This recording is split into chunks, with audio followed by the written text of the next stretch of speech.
যদি এই জগতে ওই জগতে ইজ্জত চান, সুখে থাকতে চান, শান্তি পেতে চান, একটা ফর্মুলা সবসময় মাথায় রাখবেন। জীবন চলার পথে যখনই আপনি যত দূরে যাবেন, যেখানে যাবেন, চোখ যেদিকে যাবে, আপনি দোষ ধরবেন নিজের, অন্যের দোষ গোপন করে অন্যের করবেন প্রশংসা। দোষ ধরবেন নিজের, অন্যের দোষকে গোপন রাখবেন, পারলে তার জন্য প্রশংসা করবেন। জীবন চলার পথে যেখানেই আপনার যাওয়া হয়, কোথাও গেলে কারো সাথে বসলে চোখকে বন্ধ রাখবেন, কানকে বন্ধ রাখবেন, আর সেখান থেকে বের হলে মুখটা বন্ধ রাখবেন। সুবহানাল্লাহ জোরে বলি। কোথাও আপনি বেড়াতে গেলেন, চোখটাও বন্ধ, কানটাও বন্ধ। তো বন্ধ হলে হাঁটবেন কিভাবে, শুনবেন কিভাবে? এই বন্ধ সেই বন্ধ নয় যে বন্ধ আপনি বুঝতেছেন, এই বন্ধ সেই বন্ধ যে বন্ধ রব চাচ্ছে। রব বলে যে কোথাও যাও, কারো সাথে যাও, কারো বাসায় যাও, এই চোখ দিয়ে ভালোটা দেখিও, মানুষের দোষ খুঁজিও না, দোষ দেখিও না, দোষ খুঁজিও না, দোষ দেখিও না। এই কানটা দিয়ে ভালো শুনলে শুনিও, কারো বদনাম শুনিও না, কারো দোষ শুনিও না। আর যদি কখনো শুনেও ফেলো, দেখেও ফেলো, ঘর থেকে বের হয়ে মুখটা বন্ধ করে রাখো। এই মুখ দিয়ে কারো অপমানের কারণ হইও না। সুবহান। এটা হচ্ছে মুসলমানের জীবন। আবার শুনে থাকলে কথা বলেন, ঠিক কি না? আমাদের জীবনের মধ্যে সত্যিকার একটা কথা বলেন, আমাদের পরিবর্তনের দরকার, পরিবর্তনের দরকার। ধৈর্য ধরতে হবে সেটা সবাই জানে, কিন্তু ধৈর্যটা ধরে কিভাবে সেটা তো শিখিনি। ক্ষমা করে দেওয়াটা আল্লাহর পছন্দের সবাই জানি, কিন্তু কি করলে ক্ষমা করাটা আসে সেটা শিখিনি। একটু জোরে বলেন না ভাইয়া। তো সেজন্য যাদের এখানে শান্তি পেতে চান, শান্তিতে ঘুমাতে চান, শান্তিতে মরতে চান, যারা চান কবরে গেলে সবাই অন্ধকার করে দিল, আপনার সিনা থেকে নূর বের হোক, আজকের আলোচনা তাদের জন্য। সত্যিকার কথা একটা কথা বলেন, মানুষ যত দুই নাম্বারই করে, যত যাই করে, সবকিছু কিসের জন্য? বলেন না, বলেন না। খাওয়ার জন্য, রিজিকের জন্য। এটাই তো। তো রিজিকের দায়িত্ব কার? আল্লাহ যেহেতু রিজিকের দায়িত্ব নিয়েছেন, আর কোনো টেনশন করার দরকার। ছোট্ট ছোট্ট পাখিকে খাওয়াই কে? একটু জোরে বলেন। মাছের ভিতরে একটা মাছ আছে সবচাইতে বড় মাছ, কি মাছ? বলেন। তিমির ভিতরে কয়েকটা জাত আছে, তার মধ্যে একটা বড় জাত হচ্ছে নীল তিমি। কি তিমি? যেটাকে বলা হয় ব্লু হোয়েল। নীল তিমির ছোট বাচ্চা, যেটা আজকে ডেলিভারি হয়েছে, এখন ইতার মাথা এখানে, ফা এখানে। না সুবহানাল্লাহ রাইকা দেননি, ঘরে যাইয়া কইেন না। সুবহানাল্লাহ কইলে তো গুনাহ হয়, কইেন না রে ভাই। এবার ফুল ভলিউমে একবার বলেন সুবহানাল্লাহ। যার মাথা এখানে, যার পা ওইখানে, তার ফ্যাট কদ্দুর? আমরা মোটামুটি সবাই তার ফ্যাটের মধ্যে। একটু জোরে বলেন না সুবহানাল্লাহ। এবার তিমি মামার বাচ্চাকে জিজ্ঞেস করলাম, কাকু দাঁড়া একটু, খানা টানা খাইছত নি? কয় ফ্যাট ভরে খাইছি। কিছু কিছু মানুষের ফ্যাট ভরতে 1 প্লেট 1.5 প্লেটে হইয়া যায়। আবার কিছু কিছু মানুষ আছে 20 প্লেট খাইলো। আছে না কিছু বন্ধুদের ভিতরে? 17টা 17টা খাইলো, কয় আরেকটা লো।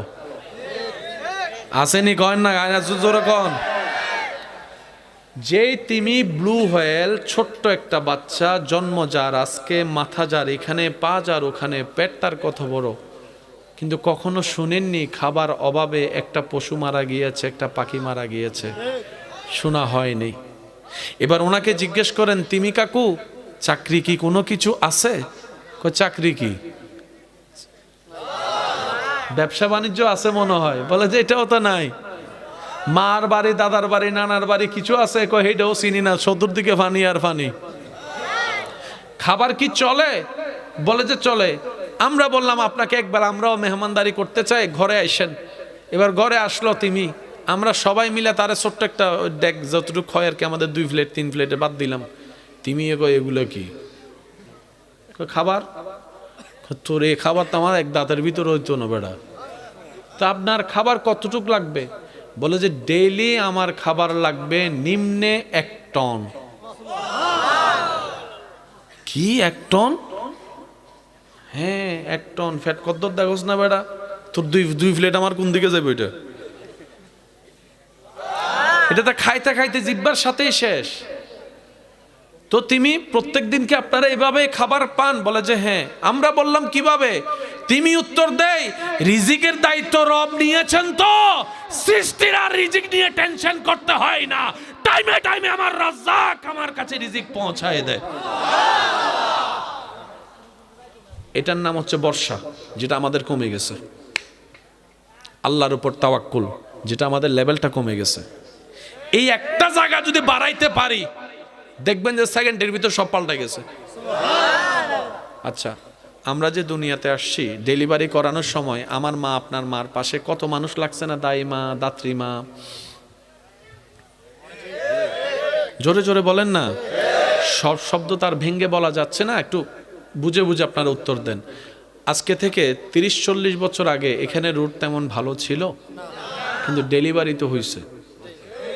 ডেলিভারি এখন রাস্তা উন্নত, কল দিলেই অ্যাম্বুলেন্স, আশেপাশে ডাক্তার। একটু জোরে বলেন না।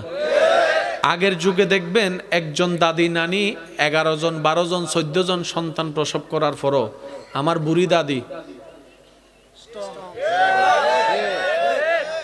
বর্তমান সময়ে দেখবেন 1-2টা হওয়ার পরে ডাক্তার কয় আর নিও না।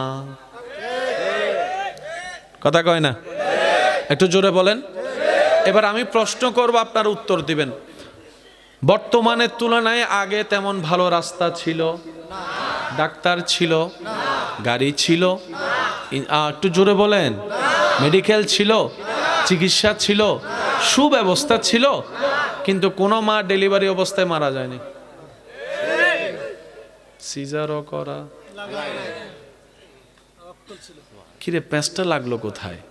শুধু এক জায়গায়। শুনুন, আগের যুগের মারা যখন প্রসব বেদনায় কষ্ট পেত, তখন আপনারা তো জানেন 10 গ্রাম মিলে একটা ধাইমা ছিল।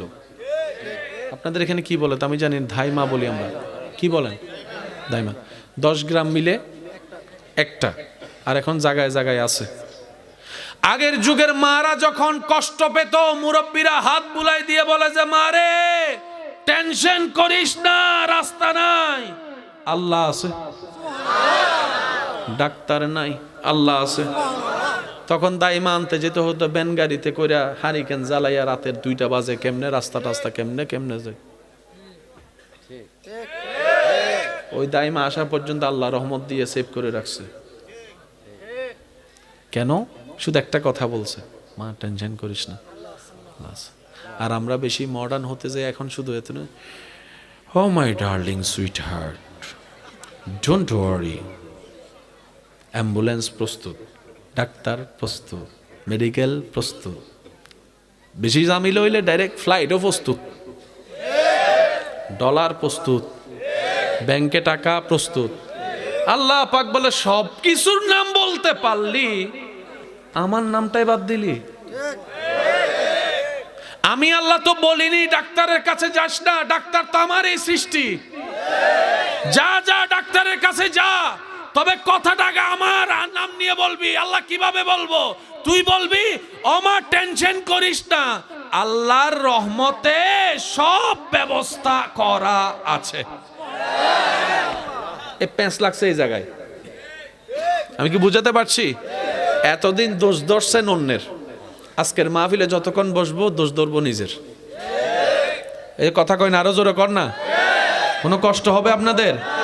বিরক্ত হলে চলে যেতে পারেন। এটা প্রেমের বাগান, এখানে জোর করে প্রেম হয় না, দিল থেকে প্রেম হয়। কথা বলেন ঠিক কিনা? আরো জোরে বলেন ঠিক কিনা? সব আছে, নাম বাদ দিয়ে দিছে আল্লাহটা। আগে কথায় কথায় মানুষ আল্লাহর নাম বেশি বলতো। কেউ টেনশন করলে বলতো, আরে নাতি টেনশন করিস না, আল্লাহ বর্ষা, আল্লাহ বর্ষা, আল্লাহ বর্ষা। কথা বলেন, কথা বলেন। এবার রব্বুল আলামিন কুরআনুল কারীমের মধ্যে ডাক দিয়ে বলে, ওয়া মান ইয়াত্তাকিল্লাহ ইয়াজআল লাহু মাখরাজান ওয়া ইয়ারযুকুহু মিন হাইসু লা ইয়াহতাসিব। কোন বান্দা ধরার বুকে আমি রবকে ভয় করে যদি আমার উপর ভরসা করে, তোর চার চোখ বলবে বাঁচার রাস্তা নাই, ব্রেন বলবে উঠার রাস্তা নাই, যদি ভরসাটা আমি রবের উপর করার মতো করতে পারে, আমি আল্লাহ সেখান থেকে রাস্তা করে দিব যেখান থেকে কেউ কল্পনাও করতে পারবে না। আল্লাহর ওয়াদা, এটা আল্লাহর ওয়াদা। আর সে আল্লাহ কোরআনের মধ্যে সূরা তালাকের 3 নম্বর আয়াতের প্রথম অংশে বলছেন, ওয়ায়ারযুকুহু, এমন ভাবে তোরে রিজিক দিমু আমি। আমরা সবসময় পাইতে চাই না, আল্লাহও দিচ্ছে তো। তো মহব্বতের আওয়াজে বলেন না সুবহানাল্লাহ। ওয়ায়ারযুকুহু মিন হাইসু লা ইয়াহতাসিব, এমন ভাবে তোরে রিজিক দিমু তুই শুধু পাইতে থাকবি আর অবাক হইতে থাকবি। কেমনে পাইলাম, কেমনে পাইলাম, কোত্থেকে আইলো, কোত্থেকে আইলো, কেমনে পাইলাম, কেমনে পাইলাম। রব বলে যে আমি দিচ্ছি। আমি একটা সহজ অঙ্ক আপনাদের সামনে তুলে ধরি। 2 + 2, এর চাইতে সহজ কোনো অঙ্ক আসেনি? এর চাইতে সহজ হচ্ছে ইসলাম। আমি সুবহানাল্লাহ শুনিনি। এমন ভাবে সুবহানাল্লাহ বলেন যেন শয়তানের গালে জুতার বাড়ি পড়ে। এই তো মাশাআল্লাহ, আরেকবার বলেন। এই যে রবের জিকির করতেছেন, সওয়াবও হচ্ছে, শরীরের মধ্যে একটা ঈমানি নূর তাপও আসতেছে, ঠান্ডার লেভেলও কমে যাচ্ছে। কথা বলেন ঠিক কি না? মহব্বতের আওয়াজ একবার বলেন সুবহানাল্লাহ, এবার বলেন মাশাআল্লাহ, এবার গর্জন দিয়ে বলেন আল্লাহু আকবার, আল্লাহু আকবার, আল্লাহু আকবার। এর ভিতরে দেখেন পরিবর্তন আসছেনি। একটা পরিবর্তন, আপনি কিন্তু 1 মিনিট রবের জিকির করেন নাই, কয়েক সেকেন্ড, সাথে সাথে আল্লাহ আপনাকে সেই নিয়ামত দান করেছেন। একটু বুঝেন ভাই, যার রব রহমান, যার নবী রাহমাতুল লিল আলামিন, সে লসে থাকবে কেন? আমাকে একটু হিসাবটা বুঝাই দেন। যদি আমাদের রবের ভান্ডারে না থাকতো তাহলে মনেরে বুঝ দিতাম যে নাই, ফামুকুর থেকে। যিনি কুন বললেই ফায়াকুন,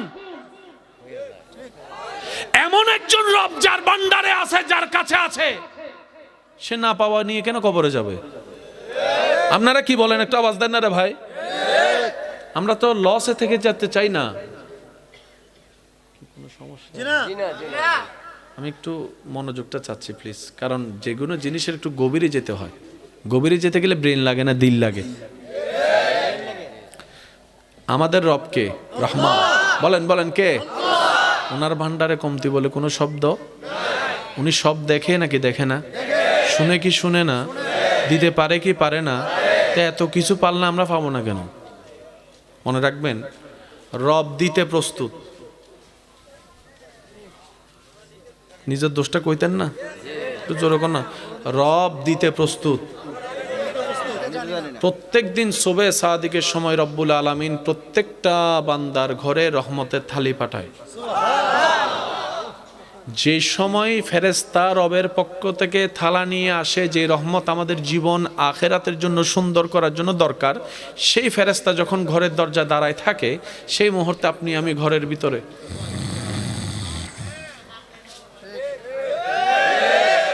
আরো জোরে বলা যাবে, সময় ক্ষণ পার হয়, মিনিট বাড়িয়ে ঘন্টার কাটা যায়। সময় পার হতে হতে যখন সূর্য উঠার টাইম হয়, তখন সেই ফেরেশতা বলে, আল্লাহ কার জন্য তুমি রহমত পাঠালা? সে তো নিতে প্রস্তুত না, ঘুমাচ্ছে। দেখো তোমার বান্দা। ফেরেশতা বলে, আল্লাহ এখন আমি কি করব রহমতের ঢালাটা নিয়ে? রব বলে যে আমি শুধু দিতে জানি, আমি দিই তো দিই না। ফেরেশতা বলে, আল্লাহ আমি এখন এটা কি করব? রব বলে যে এটা নিয়ে তুমি জঙ্গলে ছিটাই দিয়ে আসো। কোথায়? এবার বুঝতে পারছেন আপনার ঘরের সামনে গাছ তোলার জন্য কত যত্ন করা লাগে, জঙ্গলে কেউ না থাকলেও এত ফলের গাছ কোত্থেকে আসছে? ওই যেটা আপনি নেন নাই। এবার বলেন আমরা কি আসলে বুদ্ধিমান নাকি গাধা? আমি তো গাধা, আপনার নাম নেই কোন আমি জানি না। আমরা কি আসলে বুদ্ধিমান না গাধা? ভাব নিয়ে আমাদের মতো চালাক বুদ্ধিমান পৃথিবীতে আর কেউ। কিন্তু আয়নার সামনে দাঁড়ালে আয়নাই বলে তোর মতো গাধা, তোর মতো বেকুব, তোর মতো অবদার্থ পৃথিবীতে রব্বুল আলামিনের মতো রব পেয়ে, রাহমাতুল লিল আলামিনের মতো নবী পেয়ে, ইসলামের মতো আজিম ধর্ম পেয়ে, কোরআনের মতো কিতাব পেয়েও যদি আমরা জাহান্নামে যাই, আমাদের মতো ব্যর্থ আর কে আছে? অঙ্ক বুঝাই দেন, বুঝাই দেন। বাপ মা গরিব হলে ছেলে পড়তে না পারলে মনের বুঝ দেওয়া যায় বাপ মা টাকা ছিল না, ছেলে পড়তে পারে নাই। যার ঘরে টাকারই অভাব নাই, টিচার 10টা রাখতে পারে, তার ছেলে মেয়ে যদি পড়ালেখা না করে, দারোয়ানও বলবে তোর মতো ভোলা হইও লাভ কি বেড়া। এরকম বাপ মা ভাইয়া তুই পড়তে পারস না বেড়া, তোর জায়গায় আমি হলে ভিক্টোরিয়াতে পড়তাম, লন্ডন অক্সফোর্ডে পড়তাম, মিশর আল আজহারে পড়তাম, তুই তো ভাইয়াও কাজে করতে পারস না। সেজন্য মনে রাখবেন ভাই, কঠিন কিছুই নয়, প্রথমে সব কিছুই কঠিন, লেগে থাকলে রব্বুল আলামিনও কঠিন কাজ বান্দার জন্য সহজ করে দেয়। রান্না করা বড় কঠিন কাজ, প্রত্যেক দিনের চ্যালেঞ্জ হয় রান্নাতে, কারণ ক্ষুধা নিয়ে মানুষ ঘরে আসে, পরিবারের মানুষ, তো খাওয়াটা যদি স্বাদ না হয় উনি তো পেট ভরে মন ভরে খেতে পারবে? ঘরে যিনি আপনার ঘরে রান্না করেন প্রত্যেকটা দিন ওনারা চ্যালেঞ্জের ভিতরে যায়, কিন্তু আল্লাহ পাক রহমত এমন ভাবে দিয়েছেন ওনারা এটা চ্যালেঞ্জই মনে হয় না, হাতের তুড়িতেই যেন কাজ হয়ে যায়। এবার সত্যি করে একটা কথা বলেন, রান্না যদি মজা না হয় মেজাজ কি ভালো থাকবে? আর একটু জোরে বলেন। মেজাজ ভালো না থাকলে কি মুখের কথা আটকাবে? সংসারে অশান্তি লাগবে কি লাগবে না? এবার আপনি গিয়ে ঘরে কি বলছেন, মা বাদ দাও, বউ বাদ দাও, বোন বাদ দে। আপনি তো টেবিলে বসে গেলেন, উনিও নিয়ে আসলো, এই রান্নাটা উনি কিভাবে করেছেন, লবণ যদি 19-20 হতো মজা হতো না, কিন্তু আল্লাহ তাআলা ওনাদেরকে এমন হিকমত দান করেছেন, আঙ্গুলে ঠিক অতটুক চিমটি লবণ উঠে যতটুক দরকার। সুবহানাল্লাহ বলবেন না? প্রত্যেক দিন রান্নার স্বাদ খাওয়া এটা বড় চ্যালেঞ্জ। বান্দা হাত বাড়ায়, আল্লাহ রহমত দিয়ে কাজ সহজ করে দেয়, সহজ করে দেয়। বিশ্বাস করেন প্রত্যেকটা সেকেন্ডে আল্লাহ তাআলা বান্দাকে গাইড করে। সুবহানাল্লাহ। কষ্ট হচ্ছে না তো আপনাদের?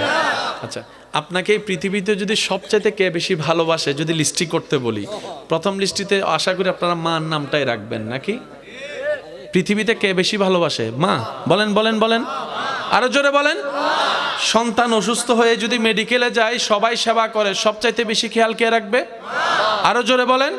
তো বাবা কি আপনাকে জন্ম দেয় নাই? দিয়েছে, তো বাবার নাম বললেন না কেন? আমাদের সমাজে অনেক মানুষ মনে করে কি বাবারা সন্তানকে ভালোবাসে না। আমি শ্রদ্ধার সাথে বলি, বাবারা সন্তানকে ভালোবাসে কিন্তু দেখাতে জানে না। মারা তো জড়ায় টরাই ধরে গালে চুমা টুমা দিয়ে অফুত ও বাহ আয়, বাবারার মনও চায় সন্তানকে একটু জড়াই ধরতে। সন্তানও যে লজ্জায় বাবাকে জড়াই ধরতে পারে না, বাবাও সে লজ্জায় সন্তানকে বুকে নিয়ে জড়াই ধরতে পারে না। মা সন্তানকে পেটে রাখে 9 মাস 10 মাস, আর একজন বাবা সন্তানকে জীবনে ব্রেইনে লালন করে 25-30 বছর। মা মায়ের দায়িত্বে সেরা, বাবা বাবার দায়িত্ব সেরা। মা সন্তানকে মাথায় হাত বুলি দিয়ে আদর প্রকাশ করে, বাবারা সেই আদরটা শাসন দিয়ে দেখায়, বকা দিয়ে দেখায়, মাইর দিয়ে দেখায়, দৌড় দিয়ে দেখায়। কথা বলেন ঠিক কিনা? সত্যি করে একটা কথা বলেন, বাবা যদি রাগ না হতো, রাগী না হতো, কোন সন্তান পড়ার টেবিলে।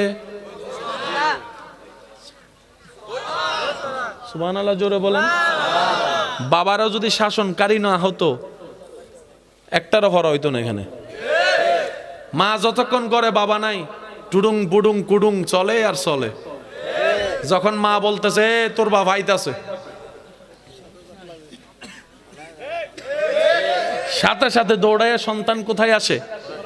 বলেন না ভাইয়া, কোথায় আসে? মন থেকে ফরুক আর না ফরুক, মায়ের বয় হইল। কথা বলেন ঠিক কিনা? মার কাছে যেভাবে আবদার দেখানো যায়, বাবার সামনে দেখানো যায়, কিন্তু বাবা সেই ব্যক্তি যে নিজের রক্ত বিক্রি করে হলো সন্তানকে স্বপ্ন পর্যন্ত পৌঁছায় দেওয়ার চেষ্টা করে। আল্লাহ আমাদের সবাইকে মা বাবার সেবক হওয়ার তৌফিক দান করুক। কারো ভালোবাসা কোনো অংশে কম।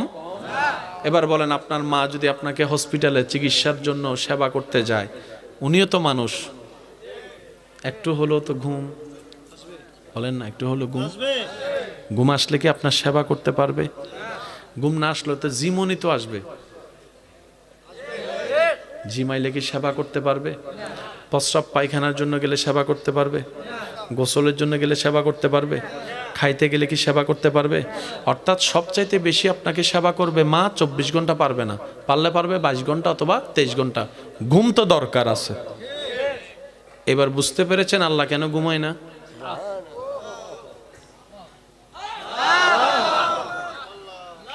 শুনেন ঈমানি আওয়াজ একবার বলেন সুবহানাল্লাহ। বুঝতে পারছি আপনাদের বসতে কষ্ট হচ্ছে অনেকের। যান দৌড়ায় চলে যান, যাইয়া কম্বলের ভিতর ঢুকে যান গা। আল্লাহ ঘুমায় না এই কারণে, কোন জায়গায় রাত,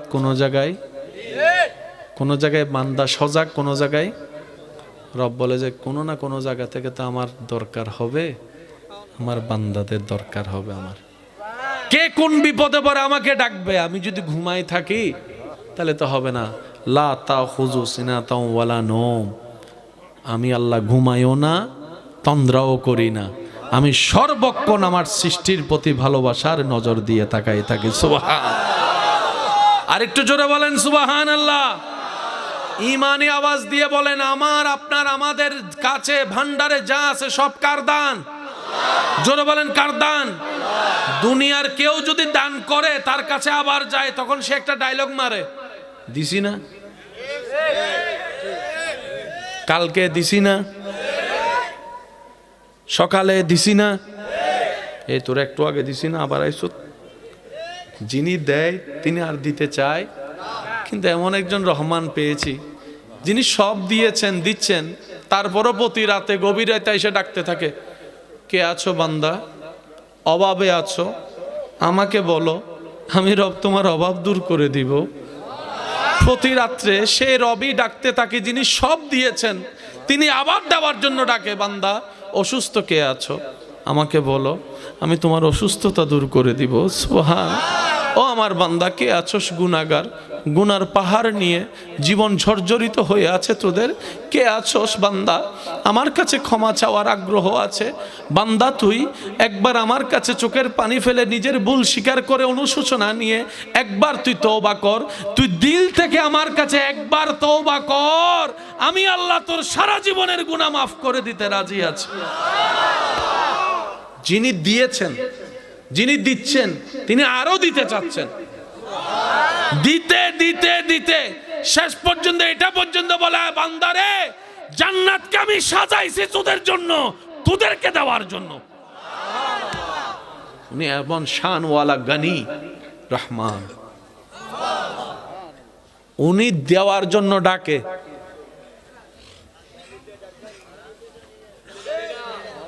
আমরা তো সাড়াই দিই না, উনি ডাকতেই থাকে, আমরা তো হাজিরও হয় না। অনেক সময় যখন আপনি দোয়া করে কিছু পান না, আল্লাহর সাথে একটু রাগ অভিমান আপনার হয়, এটা শয়তানের পক্ষ থেকে হয়, এটা আপনার পক্ষ থেকে নয়, যেন আপনার ঈমানটা নষ্ট হয়, এটা মাথায় রাখবেন। তো কখনো যদি না পেয়ে মন কোনো খারাপ হয়, তখন আপনি নিজের মনকে বলবেন, আল্লাহ তো আমাকে মুয়াজ্জিনকে দিয়ে 1000 বার হাইয়া আলা সালা বলে ডেকেছিল, আমি তো হাইয়া আলা সালার ডাকে সাড়া দিই নাই, হাইয়া আলাল ফালার ডাকে সাড়া দিই নাই, আমি এতবার সাড়া না দিও আল্লাহ তো আমার রিজিক বন্ধ করে নাই। এত অঙ্ক বুঝি না, এত অঙ্ক মনেও রাখতে পারবো না, কারণ আমাদের জীবন হায়াত খুব কম, জ্ঞান খুব কম। একটা হিসাব সবসময় মাথায় রাখবেন, এভরি মোমেন্ট, নো এক্সকিউজ। শুধু জবানে রাখবেন আলহামদুলিল্লাহ, আলহামদুলিল্লাহ, আলহামদুলিল্লাহ। পাইলেও আলহামদুলিল্লাহ, না পাইলেও আলহামদুলিল্লাহ। সুবহানাল্লাহ জোরে বলা যাবে? মাহফিল কমিটির ভাইয়েরা আপনাদের জন্য কিছু নাকি মেহমানদারির ব্যবস্থা করছে। হ্যাঁ, গরম গরম। আপনাদের এলাকায় যেটা চলে আর কি, এক এক এলাকার এক এক নিয়ম, তো ওনারা ব্যবস্থা করেছেন। পরে আবার বলতে মনেও না থাকতে পারে, সেজন্য আগে বলে দিচ্ছি। এক এক এলাকার এক এক সিস্টেম নিয়ম আছে না? এই যে কথা বলে না, আপনাদের এলাকার নিয়মে যেভাবে করলে সুন্দর হয়, আপনারা সেইভাবে সারিবদ্ধভাবে বসবেন, কি করবেন এটা আপনারাই জানেন। তবে মনে রাখবেন, মাহফিলটা কোনো একক কারো মাহফিল নয়, এটা সবার মাহফিল।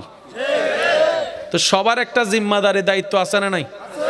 তবে আমার ব্যক্তিগত তরফ থেকে আমি বলবো আমার যুবক ভাইদেরকে, যাদের এখনো শক্তি সবল আছেন, ওই মেহমানদারিটা আপনি নিজে নেওয়ার আগে আপনার পাশের সামনে যেটা মুরব্বি থাকবে তারে দিবেন। কারণ আপনি 5 মিনিট পরে খাইলেও কোনো আপনার কিচ্ছু যায় আসে না, আর না খাইতে পারলেও আপনার কোনো কিছু যায় আসে। আপনার সে দাদা মুরব্বি যিনি আছেন, বাবার বয়সী, নানার বয়সী, ওনাকে দিবেন। আর হচ্ছে দ্বিতীয় ছোট বাচ্চা খুঁজে ছোট বাচ্চাকে দিবেন। আগে এরা শেষ হোক, তারপর আমার যুবকরা খাবে। পারবো ইনশাল্লাহ? একটু পরে আপনাদের সামনে চলে আসবে গরম গরম ইনশাল্লাহ। আরে মুখের হাসি রে, মাশাআল্লাহ। একবার বলেন মারহাবা, আরো জোরে বলেন মারহাবা। হৃদয়ের জানালাটা খুলে দাও না, হৃদয়ের জানালাটা খুলে দাও না, প্রভুর প্রেমে মন সাড়া দাও না বান্দা, প্রভুর প্রেমে মন সাড়া দাও না, হৃদয়ের জানালাটা খুলে দাও না, প্রভুর প্রেমে মন সাড়া দাও না। মোহাব্বতের আওয়াজ একবার বলেন আলহামদুলিল্লাহ। কথাগুলো কি ইনশাল্লাহ মনে থাকবে? বলেন ইনশাল্লাহ। শর্টকাট সূত্র সেটা কি? পাই না পাই মুখে থাকবে কি? সবাই যদি বলি আমার একটু শুনতে ভালো লাগবে। সবাই একবার বলি, এবার একটু খেয়াল করেন, আবার বলেন। শুকরিয়া আল্লাহ পছন্দ করে, কিন্তু আল্লাহ যে নিয়ামত দিয়েছেন একটা একটা শুকরিয়া করতে গেলে 24 ঘন্টা পার হয়ে যাবে। আল্লাহ চোখের পলক খুলছি আলহামদুলিল্লাহ, চোখের পলক ফেলছি আলহামদুলিল্লাহ, করা কি সম্ভব? কিন্তু শুকরিয়া তো করা লাগবে। আল্লাহর নবীর উসিলায় আল্লাহ এমন দয়া করেছেন, ওলামায়ে কেরামের দোয়া চাচ্ছি, আমাদের নবী এমন একটা শব্দ আল্লাহর সমীপে পেশ করলেন, এই একটার ভিতরে অল ইন ওয়ান। জোরে বলেন হামদ, হামিম দাল মাদ্দা, আগে আছে আলিফ লাম, সব প্রশংসা এক শব্দে। আপনি যখন আলহামদুলিল্লাহ বলেন তখন আপনার ইন্টারনাল এক্সটার্নাল সব প্রশংসা রবের কাছে চলে যায়। একের ভিতর 100 বলেন, একের ভিতর একটা করবেন শব্দ, সব আদায় হয়ে যাবে। কিন্তু আপনি যদি সেইটা নিয়ামতের ফিল নিয়ে করতে পারেন, তখন সেটা হবে লা আযীদান্নাকুম, তখন সে নিয়ামতটা বাড়বে। সে নিয়ামতটা কি হবে? বাড়বে। আল্লাহর প্রিয় বান্দা হয়ে কবরে যাওয়ার ইচ্ছা আছে ভাইয়া? আছে, আছে। তাহলে আমাদের কয়েকটা কাজ জীবনের সাথে বন্ধু বানাইতে হবে। 1 নাম্বার আলহামদুলিল্লাহ, বলেন কি? দ্বিতীয় নাম্বার হচ্ছে আস্তাগফিরুল্লাহ, জোরে বলেন কি? আস্তাগফিরুল্লাহ। তৃতীয় নাম্বার হচ্ছে আপনার আমার সর্বদা একটু অজুর সাথে থাকার চেষ্টা করতে হবে। কিসের সাথে? বলেন কিসের সাথে? একটা কথা বলেন, অজু করার পরে নিজের ভিতরে একটা পবিত্রতা, ফ্রেশনেস ভাব অনুভব হয় কি হয় না? অজু করার পরে কারোর সাথে ঝগড়া করতে ইচ্ছা করে, কাউকে গালি দিতে ইচ্ছা করে, অজু করার পরে ইচ্ছা করে, অজু করার পরে কাউকে মারতে ইচ্ছা করে। এই অজুটা হচ্ছে পানির অজু, যেটার কারণে খারাপ কাজ আর তেমন ইচ্ছা করে। যেই দিন আপনি এই অজু করতে করতে আল্লাহর রহমতের পানি দিয়ে কলবের অজু করে ফেলতে পারবেন, সেদিন আপনি আব্দুল্লাহ থেকে ট্রান্সফার হয়ে প্রমোশন হয়ে আপনি হয়ে যাবেন ওলি আল্লাহ। শয়তান আমাদেরকে জ্বালায়, আমরা শয়তানের ফাঁদে পড়ি। ওলি হওয়া মানে কি জানেন? শয়তান জ্বালাবে কিন্তু আল্লাহ মাহফুজ করবে, আল্লাহ ওনাদেরকে গাইডলাইন করে, শয়তান আর ওনাদেরকে ধোঁকা দিতে, বলেন না ভাইয়া, ধোঁকা দিতে পারে না। আল্লাহ যখন কাউকে কবুল করে নেয়, শয়তানের পাওয়ার তাদের উপর আর কোনো প্রভাব দেখাতে পারে। যেই কথাই আপনাদেরকে আমি প্রথমেই ছিলাম, যার রব রহমান, যার নবী রহমাতুল্লিল। এখানে অনেক বিজ্ঞ উলামায়ে কেরাম আছেন, ওনারা যদি আমার জন্য একটু দোয়া করে তাইলে আমি যেতে পারবো সামনের দিকে। নবী রহমাতুল্লিল। আমাদের কালিমাটা কখনো খেয়াল করছেন? লা ইলাহা ইল্লাল্লাহু মুহাম্মাদুর, একটাই কি কালিমা নাকি আরো আছে? আশহাদু, বলেন না, আশহাদু লা ইলাহা ইল্লাল্লাহু ওয়া আশহাদু আন্না মুহাম্মাদ। আদম থেকে ঈসা নবী পর্যন্ত সবার কালিমা যেটা, আমাদেরও সেটা, লা ইলাহা ইল্লাল্লাহ, লা ইলাহা ইল্লাল্লাহ, লা ইলাহা ইল্লাল্লাহ, লা ইলাহা ইল্লাল্লাহ। একমাত্র আমাদের নবীকে আল্লাহ একটা স্পেশাল দিয়েছেন, সেটা হচ্ছে আশহাদু আন লা ইলাহা ইল্লাল্লাহ। সুবহানাল্লাহ জোরে বলি। এই মুহূর্তে আমি অদমের মাইকের আওয়াজ যত দূর যাচ্ছে, যে যেখান থেকে শুনতে পাচ্ছেন গভীর মনোযোগ। একমাত্র আমাদের নবীকে আল্লাহ সুযোগ দিয়েছেন আশহাদু বলার। এই সুযোগ, এই অথরিটি, এই ফ্যাসিলিটি অন্য কোন নবী রাসূল পাই নাই, অন্য কোন নবী রাসূল আল্লাহও দেয় নাই। এটা একমাত্র আমাদের নবী পেয়েছেন। আজকে যে আপনি বুক ফুলাই বলছেন আশহাদু, এই আশহাদুটা, আশহাদু হওয়ার জন্য কত কোয়ালিটি থাকা দরকার। আদালতে যখন আসামি যায়, বিচার যখন হয়, সাক্ষীর দরকার। একটু জোরে বলি না, সাক্ষীর দরকার। মাদ্রাসা স্কুলের ভাইরা যদি থাকেন একটু মনোযোগ দিবেন, সাক্ষীর দরকার। সাক্ষী কয়েক ভাবে হয়। এখন আপনি কারো বিপক্ষে সাক্ষী দিলেন, জজ আপনাকে জিজ্ঞেস করলো যে তুমি কি ঘটনাটা ঘটতে দেখেছো? আপনি বললেন না জজ। একটু জোরে বলি, এটা কি অ্যাপ্রুভেল হবে? শূন্যওয়ালার সাক্ষী অ্যাপ্রুভেল? বলেন না, বলেন না। অ্যাকর্ডিং টু আইন, আইনের কথাটা বলেন, হবে? আরেকজন এসে বলে যে না আমি অমুক থেকে শুনেছি, আরেকজনে বলে আমি ফেসবুকের পোস্টে দেখেছি। 100 জন পরে এসে যখন বলে যে জজ সাহেব আমি নিজের চোখে দেখেছি, আইনুল ইয়াকিন। আদম থেকে ঈসা সমস্ত পয়গম্বর আল্লাহকে এক বলে স্বীকার করেছেন, লা ইলাহা ইল্লাল্লাহ। একটু জোরে বলেন না। এটা হচ্ছে দাবি। এটা কি? একটু জোরে বলেন। জায়গাটা আমার, এটা দাবি। যখন আসবে দলিল তখন হবে প্রমাণ। দাবি আলাদা, প্রমাণ। আদম নবী বলে এক আল্লাহ ছাড়া কোনো মাবুদ নাই, মূসা নবী বলে এক আল্লাহ ছাড়া কোনো মাবুদ নাই, ঈসা নবী বলে এক আল্লাহ ছাড়া কোনো মাবুদ নাই, দাউদ নবী বলে এক আল্লাহ ছাড়া কোনো মাবুদ নাই, ইমরান নবী বলে এক আল্লাহ ছাড়া কোনো মাবুদ নাই, ইব্রাহিম নবী বলে এক আল্লাহ ছাড়া কোনো মাবুদ নাই, হযরত ইসমাইলের একই কথা, জবিহুল্লাহর একই কথা, হযরত ইসহাকের একই কথা, হযরত ইউনূসের একই কথা, ঈসার একই কথা। সব পয়গম্বর বলে আল্লাহ কয়জন? সবাই দাবি করে, সবার দাবি। উম্মতরা জিজ্ঞেস করে আদম নবী আপনি কি দেখছেন? কই না। হযরত দাউদ আলাইহিস সালাম আপনি যে আল্লাহকে এক বললেন দেখছেন? একটু জোরে বলি না একটু। ইউসুফ নবী আপনি আল্লাহকে এক বলছেন দেখছেন? মুসা নবী আপনি আল্লাহকে এক বলছেন, আপনি কি দেখছেন? কয় দেখি না, একটু কথাও বলছিলাম। আল্লাহ এক, এটাকে অ্যাকর্ডিং টু ল দাবি করার জন্য একটা সাক্ষীর দরকার। কথা বলেন না ভাই? একটা সাক্ষীর দরকার। ওই সাক্ষীকে বাস্তব রূপের জন্য মেরাজের দরকার। সেজন্য আল্লাহ তাআলা আমাদের নবীকে সবার শেষে পাঠিয়েছে, যাতে সাক্ষীটা না। সুবহানাল্লাহ, গরজ আইয়া কই না, এখনো কই না ভাই। একটা কথা ক্লিয়ার শুনেন, মুসা নবীর উম্মত থাকলে চুপ করে থাকেন, ঈসা নবীর উম্মত থাকলে মুখ দিকে ফিরে রাখেন।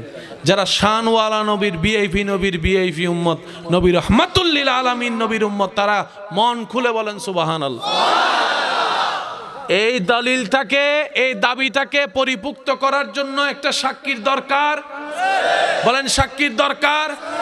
ওই ধারাবাহিকতায় আদম নবী থেকে ঈসা নবীর ধারাবাহিকতায় একদিন আপনার আমার নবী আল্লাহর হুকুমে, আমার নবী দুনিয়াতে আসার পরে 1 বছর, 5 বছর, 7 বছর, 8 বছর, 10 বছর কোনো কথা বলেনি, যেহেতু রবের কোনো হুকুম আসেনি। 40 বছর বয়স মোবারকে আল্লাহর পক্ষ থেকে হুকুম আসলেন, নবীও বলা শুরু করলেন, কুলু লা ইলাহা ইল্লাল্লাহ তুফলিহুন। লা ইলাহা ইল্লাল্লাহ দাবি নবীজি করা শুরু করলেন। কোন দাবি? যে দাবিটা অন্য নবীরাও করেছেন। নবী দাবি শুরু করলেন আল্লাহ। বলেন না আল্লাহ, একটু জোরে বলেন আল্লাহ, আল্লাহ, আল্লাহ, জোরে জোরে আল্লাহ, আল্লাহ। যখন দাবি দেওয়া শুরু করলেন, আল্লাহ পাক বলে, হাবিব আপনাকে ওনারা প্রশ্ন করবে, দেখছেন কিনা? সেই দিন যেন আপনার মাথা নিচু করতে না হয়।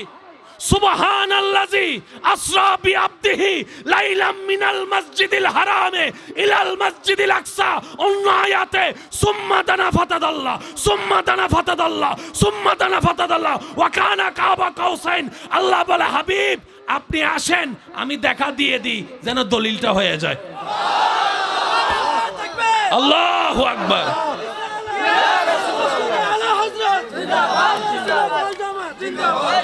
এবার বুঝতে পেরেছেন মেরাজ কেন মদিনায় না হয়ে মক্কায় হয়েছে? সুবহানাল্লাহ, আরো জোরে। আজকে একটা কথা বলি, আমি পাগল মানুষ। আল্লাহর প্রত্যেকটা কাজে বড় হিকমত আছে। আপনারে যদি আল্লাহ একটু কষ্ট দেয়, বুঝবেন এটার মধ্যে আপনার উপকার আছে। কষ্ট পাইলে মানুষ মজবুত হয়। ফিরি বাপ দাদার সম্পত্তি যে ভাই, দেখবেন যে ধরে রাখতে জানে না। দেখেন চতুর্দিকে দেখেন, আর যারা ঘাম জড়াইয়া কামাইয়া জড়ায় ধরে রাখতে পারে। এই পৃথিবীতে যত জ্ঞানী আছে টপ লেভেলের, সবার অতীতের জীবনটা দেখবেন। পড়ালেখার বয়সের মধ্যে মা বাবার তেমন সাপোর্ট পায় নাই, টাকা পায় নাই, অন্যের থেকে গাইড লইয়া কোনো প্রাইভেট মাস্টার পাই নাই, তখন ওই বন্ধুর কাছে যাইয়া, দোস্ত তোর স্যার আজকে কি পড়াইছে, গাইডটা একটু আমাকে দে। এরকম করে যারা পড়ালেখা করছে তারাই দেখবেন যে সূর্যের মতো আলোকিত হয়েছে। যারা আল্লাহর নামের উপর ভরসা করে কষ্ট সহ্য করে, আল্লাহ তাদেরকে কখনো বঞ্চিত করে না, দেয়। আল্লাহ পাক বলে, হাবিব মদিনায় গেলে দলিল খুঁজলে তার আগে আমি আপনারা দলিলটা দিয়ে দিই। মদিনায় পরে যান, মক্কা থেকে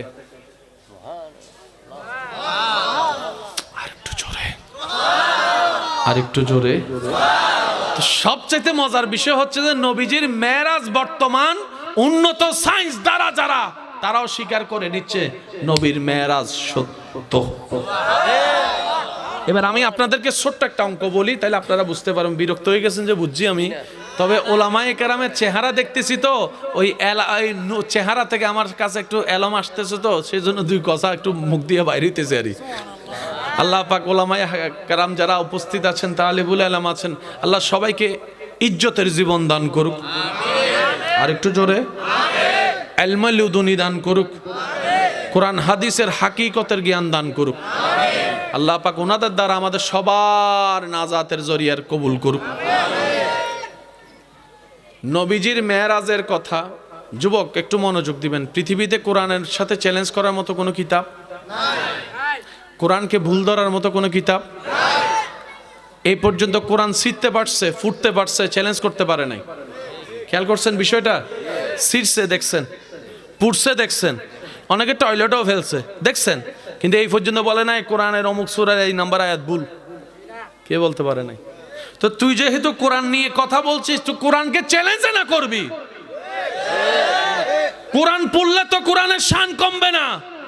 কোরআনে ভুল কুস, তখন তারা উত্তর দেয় আমরা কি ভুল খুঁজবো? অতীতে যারা ভুল খুঁজতে গেছে সবাই কলমা পড়ে মুসলমান হয়ে গেছে। কোরআন হচ্ছে আল্লাহ রসুলের জিন্দা মুআজিজা। সুবহানাল্লাহ মুখ দিয়ে না আসলো কেমনে বুঝাতাম আপনাদেরকে? কারো কাছে কোরআন অ্যাপস আছে? অ্যাপস কোরআন একটু যদি কষ্ট, জি কোরআনের অ্যাপস,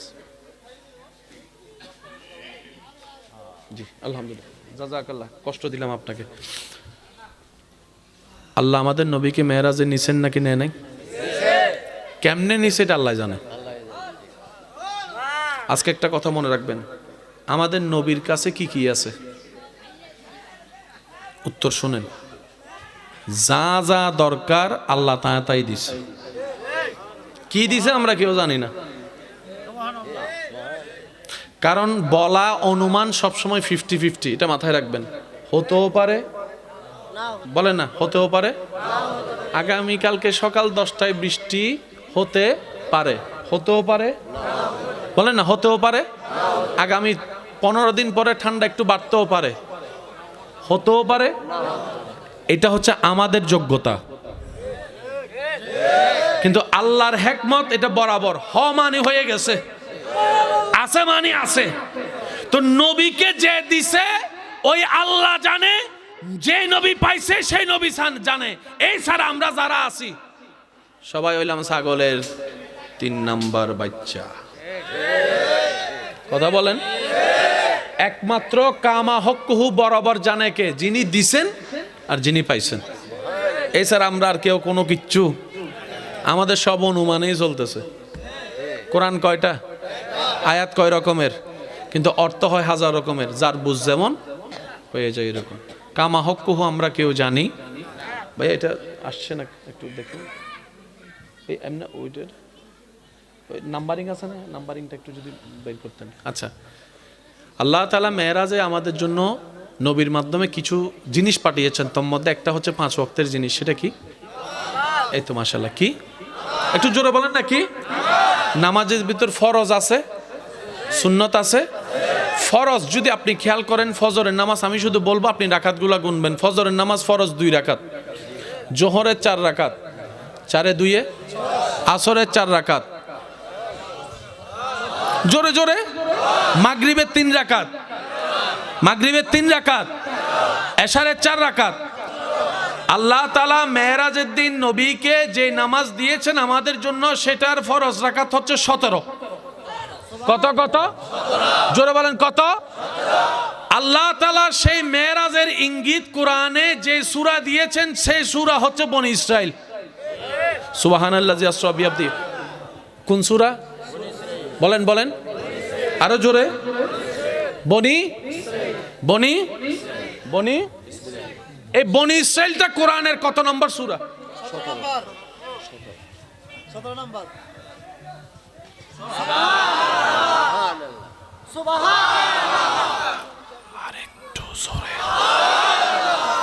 17 রাকাতের নামাজওয়ালার কথা 17 নম্বর সূরায়। কয় নম্বর আয়াত? সূরা নম্বর 17, আয়াত নম্বর, সবাই বলেন আয়াত নম্বর। এবার উনি সাক্ষী থাকবো, আপনারা আওয়াজ দিবেন। আপনাদের সাথে কি আমার গতকালকে দেখা হয়েছিল?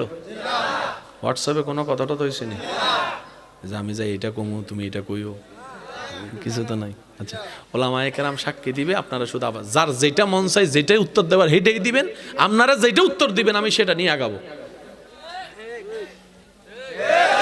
আমি আপনাদেরকে কিছু সিচুয়েশন বলতেছি, এই দেখে আপনারা শুধু বলবেন এখানে কি বলা দরকার, কি বলা উচিত। হ্যাঁ, গতকালকে মানুষটা মারা গেছে, বুঝে বুঝে বলেন না ইন্না লিল্লাহি। এবার আরেকটু জোরে বলেন। যাক, ফ্যাট ভরে খাইছি, শিখাই দিই তো আমি না, খাবার শুরু করার আগে মাশাআল্লাহ মাশাআল্লাহ রে, তোর চেহারাটা কি সুন্দর রে, সি সি সি সি সি।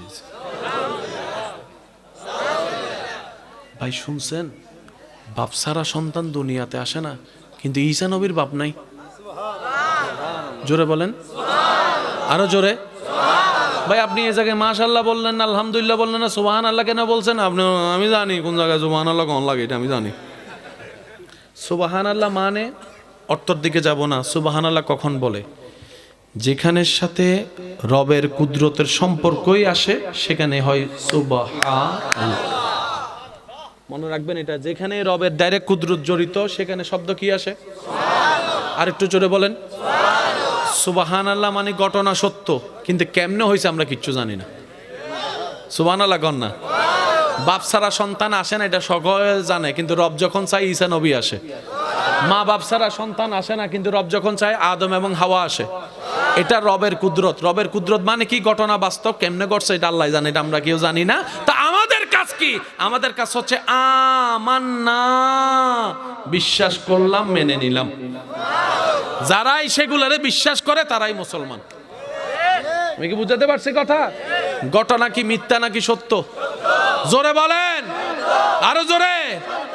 অন্যরা মানে, যারা মানে না তারা মুসলমান না, যারা মানে তারাই মুসলমান। বাস হিসাব কি বুঝে আসছে? একটু এটা খুলেন, একটু খুলেন। 17 নম্বর সূরার প্রথম শব্দ যেখানে আল্লাহ তাআলা আমাদের নবীর মেরাজের কথা বলেছেন, সুবহানাল্লাজি। আচ্ছা আমি পড়ে আপনারা শুনেন। সুবহানাল্লাজি আসরা বিআবদিহি লাইলাম মিনাল মসজিদিল হারামে ইলাল মসজিদিল আকসা। এটা মেরাজ নয়, এটা আসরা। আরেক জোরে বলেন সুবহানাল্লাহ। অল্প সময়ে রাতের অংশে আমি আল্লাহ আমার হাবিবকে, আমার নবীকে, আমার প্রিয়কে, আমার ইয়াসিনকে, আমার মুদ্দাসিরকে, আমি সুবহানাল্লাহ শুনতে পাচ্ছি না তো, আমার মুজাম্মিল নবীকে, আমার মেহবুব নবীকে, আমার আহমদ নবীকে, আমার মেহমুদ নবীকে, আমার রউফ নবীকে, আমার রহিম নবীকে, আমার হাবিবকে মক্কা থেকে আকসা নিছি। তখন তো গাড়ি, তখন আর বাহন হচ্ছে ঘোড়া আর উট। তো যারা আকসা এবং মক্কায় আসা যাওয়া করে ওনারা কয় ইম্পসিবল, আমার লাগছে বেটা 7 মাস। আরেকজন কয় আমার স্পিড ঘোড়া আরো বেশি, আমার লাগছে বেটা 5 মাস। অসম্ভব, অসম্ভব, টোটালি অসম্ভব, টোটালি অসম্ভব, টোটালি অসম্ভব। যাদের বুঝার আগ্রহ আছে তারা বলেন টোটালি। আবু বকর সিদ্দিক শুইনা কয় আমি মাইনে নেছি। এই পার্থক্য হয়ে এই জায়গায়, মুসলমান আর গায়রে মুসলমানের পার্থক্য এখানে। গায়রে মুসলমানরা সন্দেহে থাকে, মুসলমানরা চোখ বন্ধ করে বিশ্বাস করে লয়। এবার আল্লাহ তাআলা এখানে হিকমত কি দিয়েছেন? নবীর মেরাজ মক্কা থেকে আকসা অল্প সময়ে, যেটা বিজ্ঞানের চোখে সম্ভব। বলেন না, বিজ্ঞানের চোখে সম্ভব, গোড়ার চোখে সম্ভব, ওটার চোখে সম্ভব, এটার চোখে সম্ভব, ওইটার চোখে সম্ভব, আবুল হাকিমের চোখে সম্ভব। এটা আল্লাহ তাআলা জানে। আল্লাহ তাআলা এবার বলতেছে, ও মুসলমান, আমি চাইলে পার এমনি, আমি আল্লাহ চাইলে পারবো। আমরা বললাম যে আল্লাহ আপনি চাইলে তো সেকেন্ডের আগে। সেজন্য আল্লাহ তাআলা মেরাজের আয়াত শুরু করেছেন নিজের নাম দিয়ে, সুবহানাল্লাহ সুবহানাল্লাহ সুবহানাল্লাহ সুবহানাল্লাজি আসরা বিআবদিহি। আল্লাহ তাআলা বলে মেরাজের ঘটনার মধ্যে কে গিয়েছে সেটা দেখিও না, কে নিয়ে গিয়েছে সেটা দেখো। কে যাচ্ছে সেটা দেখিস না, কে নিচ্ছে এটা দেখ। আল্লাহ কয় সেজন্যই তোর আশ্চর্যের কথা শুনলে সুবহানাল্লাহ কস, আমিও মেরাজের আয়াতে সুবহানাল্লাহ লাগাই দিছি। সেজন্য মনে রাখবেন, পৃথিবীর সমস্ত বই পড়বেন ব্রেন দিয়ে, কোরআন এবং হাদিস পড়বেন অন্তর দিয়ে। সুবহানাল্লাহ বলবেন না? পৃথিবীর সমস্ত ব্রেন সেভ হয় ব্রেনে, সমস্ত পড়ালেখা সেভ হয় কোথায়? কোরআন সেভ হয় সিনাই অন্তরে। সেজন্য পাগলের মাথা ঠিক না থাকলেও কোরআন তেলাওয়াত ঠিকভাবে চলে।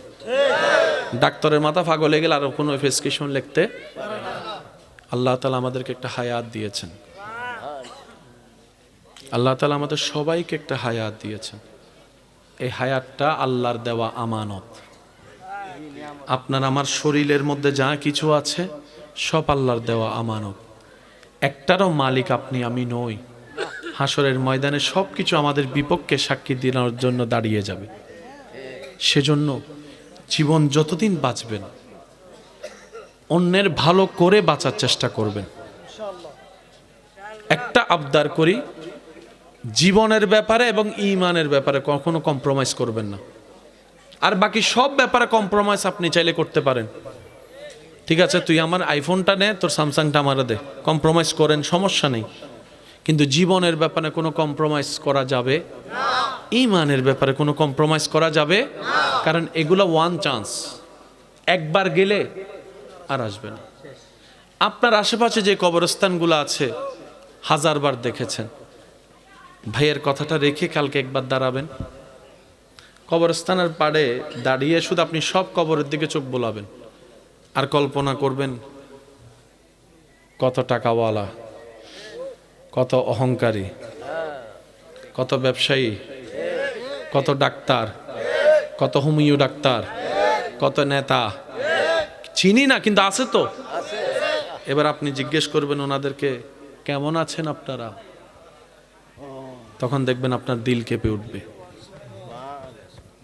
যদি দিল দিয়ে প্রশ্ন করতে পারেন, বিশ্বাস করেন ভাই, আপনার দিল কেঁপে উঠবে। যখন আপনার সেই চিন্তাটা একটু গভীর হবে তখন আপনি খালি কবরের জায়গাগুলো দেখবেন আর দেখে দেখে বলবেন এখানের ভিতর হয়তো কোনো একটা মাটি আমি এখন দেখছি, যে মাটির নিচে একদিন আমার দেহটা থাকবে, দেহটা থাকবে।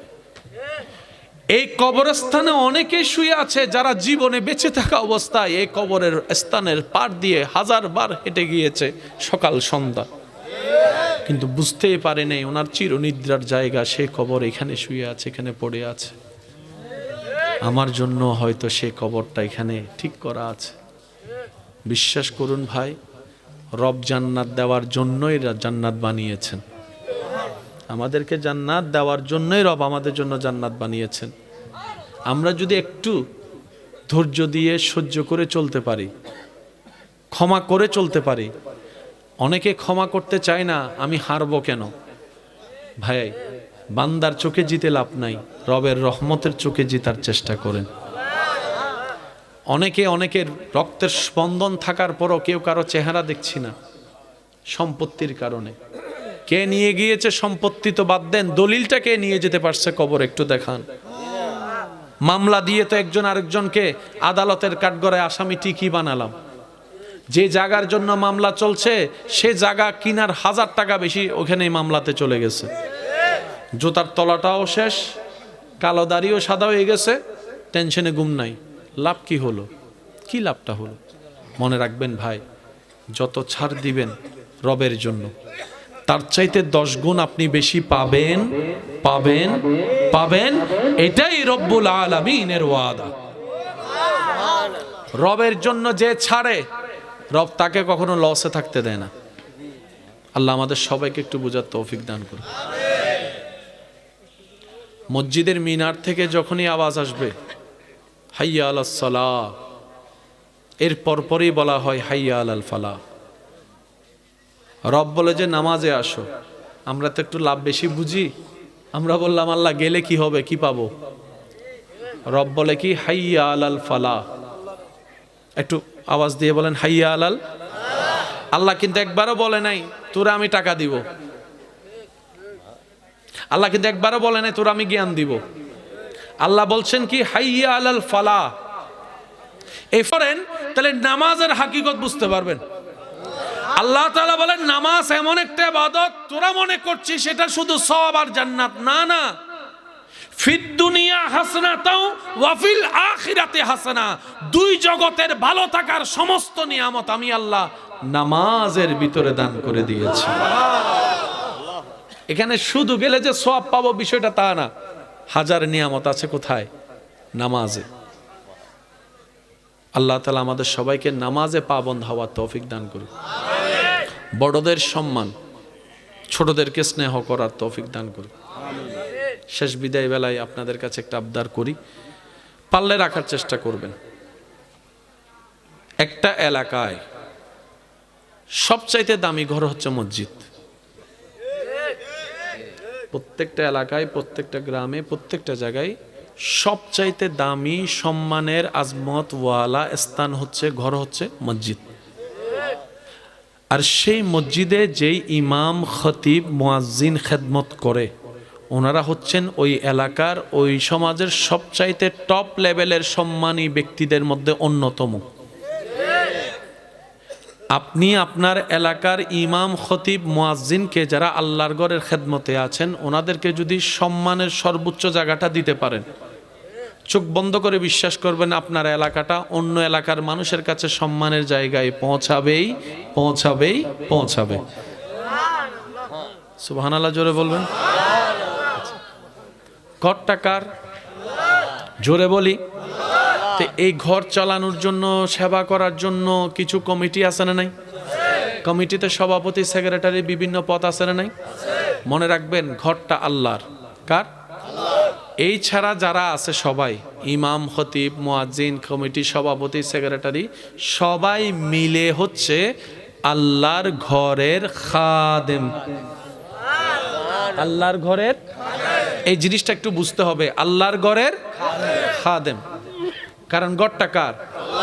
সেজন্য মাসিকভাবে ড্রাইভারকে কিংবা কোনো একটা জায়গায় কর্মীকে মাসে মাসে যেটা দেওয়া হয় সেটার নাম হচ্ছে বেতন। সেটার নাম কি? কিন্তু ইমাম, মুয়াজ্জিনকে, খতিবকে মাসে মাসে যেটা সম্মাননা দেওয়া হয়, এটাকে কি বলে? একটু জোরে বলেন, আরো জোরে। হাদিয়া বলে, বেতন বলে না কেন?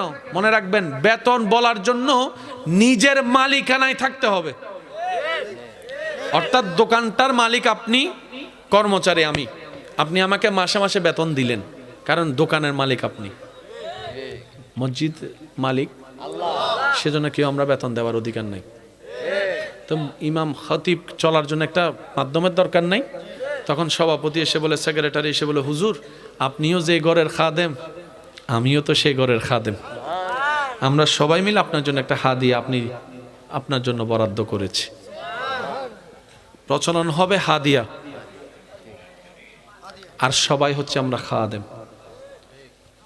আপনাদের এলাকায় কিংবা কোনো এলাকায়, কোনো জায়গায় যদি আপনাদের এলাকার সেই টপ লেভেলের সম্মানিত ব্যক্তি, ইমাম, মুয়াজ্জিন, খতিব, মাসিক হাদিয়া কালেকশনের জন্য যদি দাঁড়ে দাঁড়ে যেতে হয়, এটা আমাদের নিজেদের অপমান, নিজেদের এলাকার কলঙ্ক। ইমাম, মুয়াজ্জিনকে যেন কখনো কারো ঘরে খাবার খেতে যেতে না হয়, যুবকরাই দায়িত্ব নিবে। আমার এলাকার সবচাইতে সম্মানী ব্যক্তি আমার ইমাম, উনি কেন যাবে আপনার ঘরে? আপনি ঘরে থাকবেন কি থাকবেন না সেটারও গ্যারান্টি নাই, উনি বেল দিয়ে দাঁড়ায় থাকবে।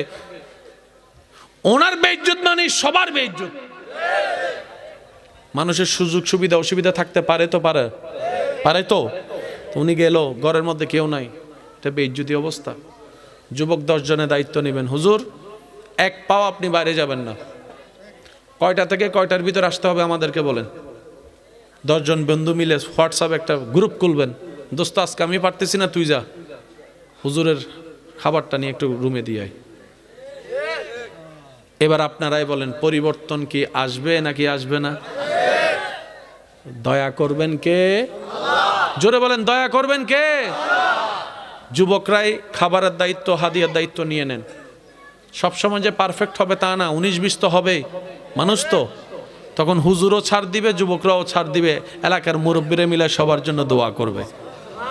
আল্লাহ আমাদের সকলের হাজিরি কবুল করুক, বলেন আমিন। আল্লাহ আমাদের সবাইকে ঈমান, ইজ্জতের জীবন দান করুক, আমিন।